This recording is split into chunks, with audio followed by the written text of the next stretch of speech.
Talvez você não saiba ou não lembre, mas a cannabis é uma planta bem antiga e a sua verdadeira história permanece um pouco misteriosa.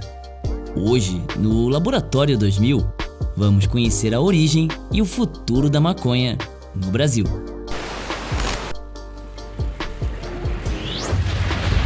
Cannabis é um gênero de plantas com 3 variedades principais de espécies: a Cannabis sativa, a Cannabis indica e a Cannabis ruderalis.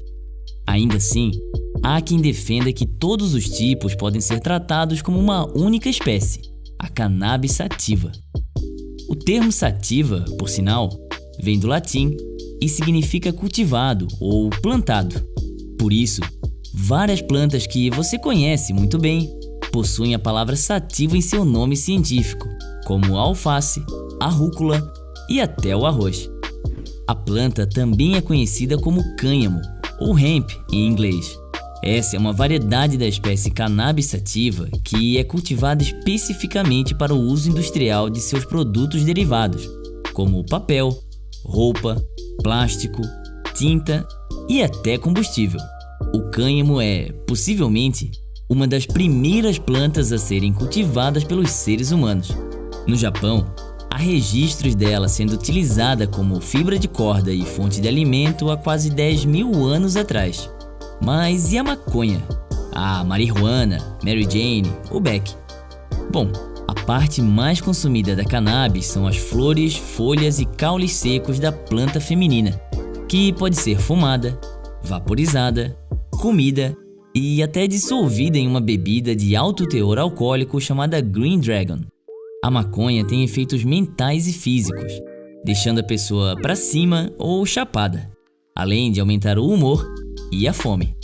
Os efeitos começam a aparecer logo após alguns minutos quando é fumada e em cerca de 30 minutos quando cozida e ingerida, durando cerca de 3 ou 4 horas.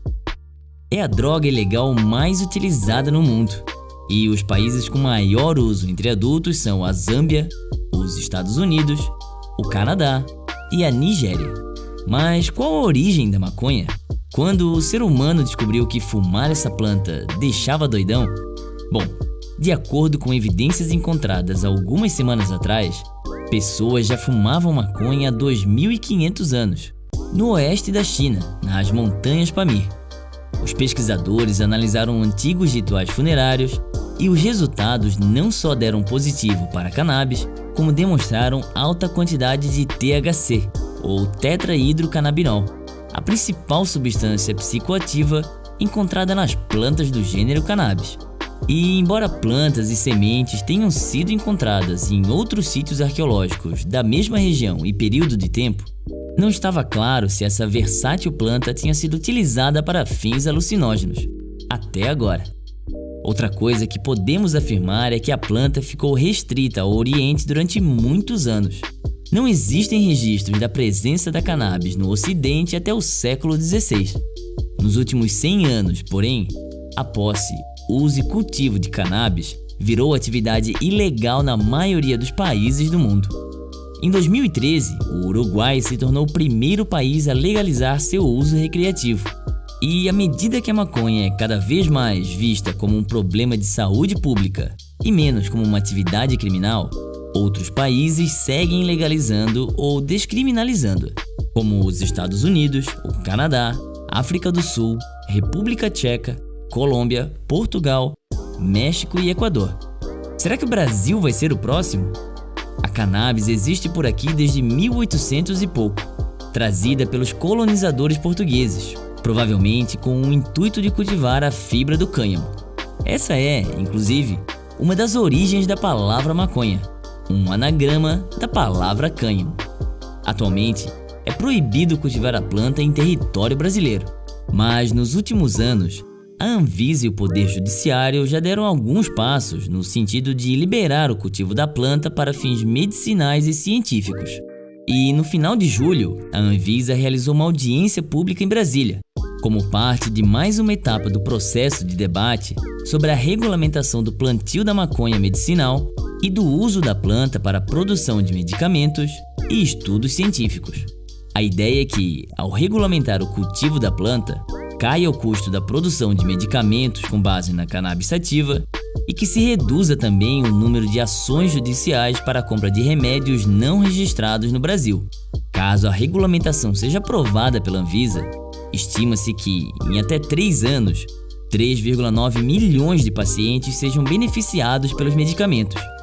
Além do avanço na saúde, isso significa também um potencial de mercado que geraria 4,7 bilhões ao ano. Mas é importante frisar, a proposta aborda o cultivo da cannabis sativa somente para 2 situações: fins medicinais e científicos e para a produção de medicamentos com base na substância. O plantio doméstico de maconha por pessoas físicas e para o consumo recreativo continuará proibido no país.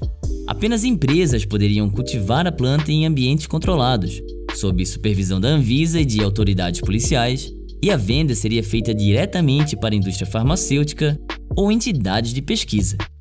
A consulta pública da Anvisa continua em aberto até o dia 19 de agosto, mas além do atual presidente já ter declarado ser contra, uma recente pesquisa realizada em 29 países indica que os brasileiros estão entre os mais conservadores quando o assunto é a legalização da maconha, tanto para o uso recreativo como medicinal. A questão é que pacientes que sofrem de diversas doenças podem se beneficiar demais com essas mudanças nas regras, entre eles os que têm esclerose múltipla, autismo e dores crônicas oncológicas. Porém, é importante tomar cuidado quando o assunto é maconha e saúde, pois existem muitos mitos por aí. Alguns são inofensivos e não passam de curiosidade, como o senso comum de que a planta índica te deixa chapado enquanto a sativa deixa ligadão, mas outros podem ter sérias consequências. É comum, por exemplo, o seu uso como tratamento para a ansiedade. Porém, usar um remédio sempre que sente algo não é bem o que um médico recomendaria. Os efeitos colaterais do uso prolongado não são muito claros, mas podem incluir dependência e diminuição da capacidade mental quando utilizada regularmente durante a adolescência.